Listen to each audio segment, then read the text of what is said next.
Les amis, aujourd'hui, on va parler Oméga 3. Nicolas Hott, préparateur physique, nutritionniste, entraîneur spécialisé dans les sports de combat. Aujourd'hui, nous allons faire le point sur les Oméga 3.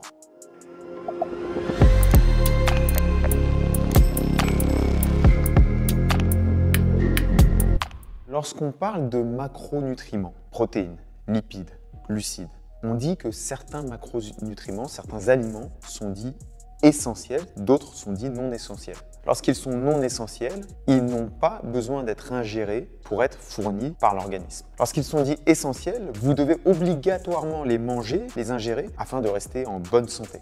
Parmi les graisses, parmi les lipides, certains acides gras sont dits essentiels. Ce sont uniquement des acides gras polyinsaturés. Dans ces acides gras, on compte les oméga 3 et les oméga 6. Les oméga 6 sont largement fournis par l'alimentation moderne. Ils sont fournis en quantité bien trop importante même. On reviendra sur ce point. Les oméga 3, en revanche, sont grandement déficitaires. On les trouve en grande partie dans les poissons, notamment les poissons gras.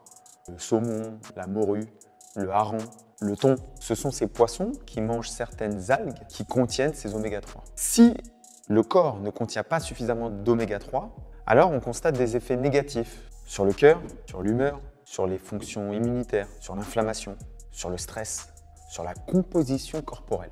Alors, on recommande de consommer du poisson gras 2 à 3 fois par semaine pour consommer suffisamment d'oméga 3.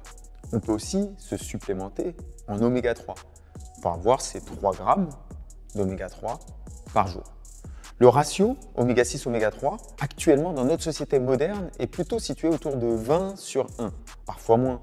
Mais on aimerait qu'il se rapproche, les recommandations vont plutôt vers 5 sur 1, 3 sur 1, 1 sur 1. C'est le taux vers lequel on aimerait qu'il se rapproche pour être en bonne santé et être parfaitement performant. Mon conseil, si vous avez la possibilité de consommer régulièrement du poisson, faites-le. C'est un élément qui est extrêmement bon, c'est une source de protéines extrêmement intéressante qui contient en plus des acides aminés essentiels. Si par contre vous n'avez pas la possibilité, vous n'aimez pas le poisson ou c'est trop compliqué de vous procurer du poisson, je vous recommande de vous supplémenter en oméga 3 pour la liste de bénéfices dont on a parlé dans cette vidéo. Nicolas Hott, nutritionniste, préparateur physique, entraîneur spécialisé dans les sports de combat. Retrouvez-moi très prochainement chez MyProtein pour d'autres rubriques.